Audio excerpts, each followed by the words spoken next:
Eu anotei aqui as perguntas, mas como eu abusei na primeira fala, acho que eu não posso abusar mais na segunda.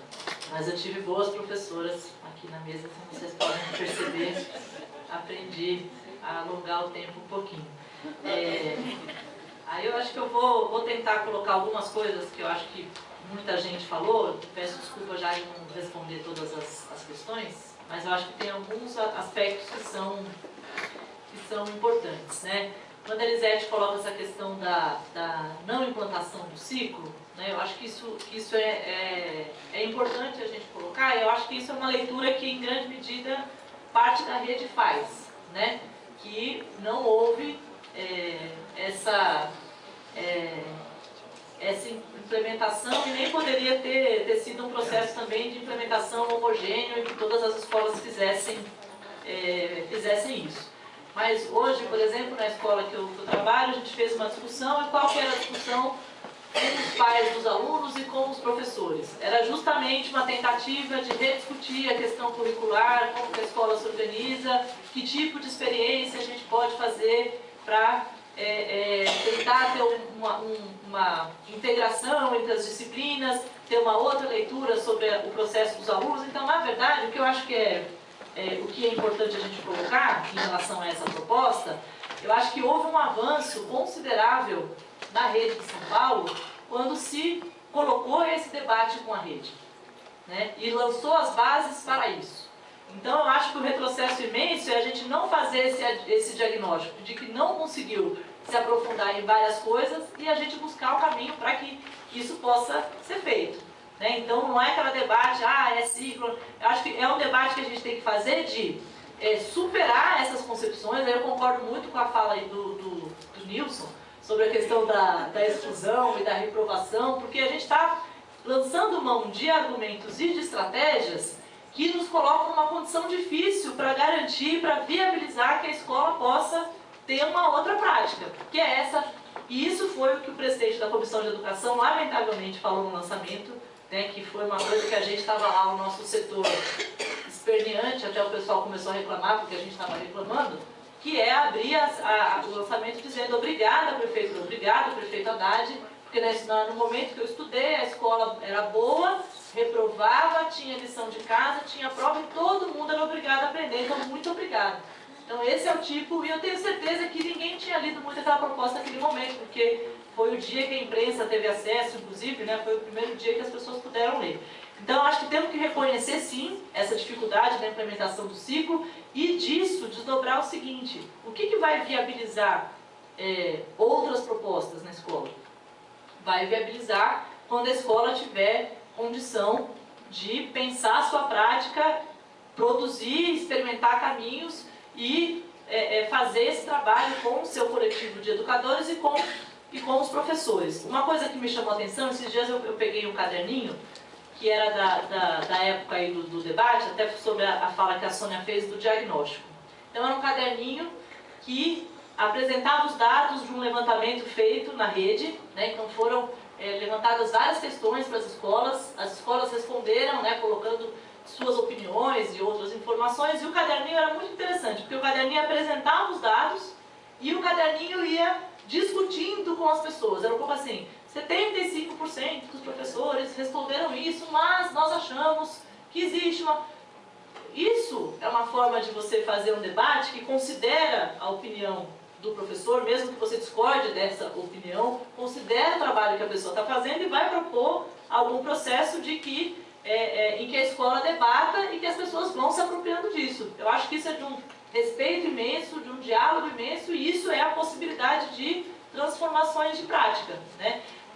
A escolha dessa proposta, eu acho que por isso que ela é muito perversa, muito nociva, é que se abriu mão desse debate. Então vai para a opinião pública, muita gente colocou isso, né, com uma preocupação, na minha leitura também, muito demagógica, muito eleitoreira, e se abre mão desse debate da escola. E os mecanismos de convencimento são esses: é a gratificação, é a vinculação dos resultados. Mecanismos esses, que foi muito bem lembrado aqui, não funcionaram nos lugares onde eles foram aplicados. Eles podem funcionar para algumas coisas, mas para esse, da aprendizagem, da educação, eles não funcionaram. Eu queria falar um pouquinho sobre essa questão da mobilização, do que fazer, de como responder, né, da questão do sindicato, essa relação até, a professora que falou das abonadas, não sei se ela está aqui ainda, né, e eu queria falar um pouquinho da relação da rede com o debate dessa proposta, né. Houve uma assembleia da nossa greve e que as pessoas estavam colocando várias questões. Eu acho que momentos como esse são momentos muito ricos porque as pessoas colocaram as questões da sua sala de aula, da sua escola, dos colegas, das licenças médicas, do adoecimento da categoria, de como você vai lidar com 35 na sala. Então eu acho que foi um momento também muito rico que as pessoas foram colocando as situações e tentando fazer um debate um pouco para reivindicar melhores condições para que se possa fazer o nosso fazer pedagógico.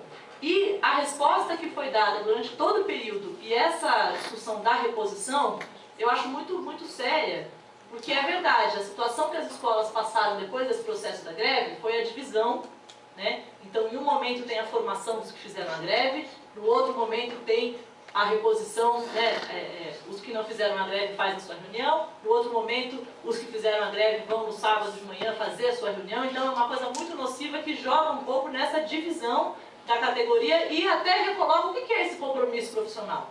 Será que o compromisso profissional é a pessoa não ter, se mede apenas rigorosamente pela régua da falta? Porque a gente tem um outro problema, tem pessoas que não têm condição de estar na escola, elas estão com problemas de saúde e elas não faltam por conta das gratificações. Então é muito perverso mesmo, não dá para isolar um aspecto e você analisar por ele apenas, né?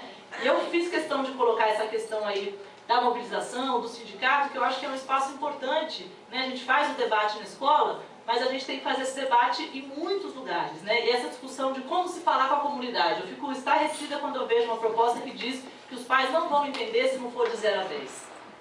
E quando a gente estabelece um diálogo franco, concreto, com condições de dialogar, a gente consegue dialogar muitas coisas com a comunidade.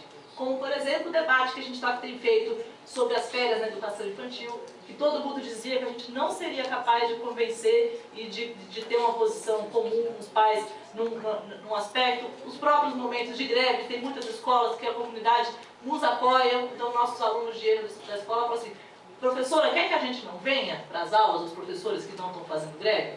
A gente pode combinar de não vir.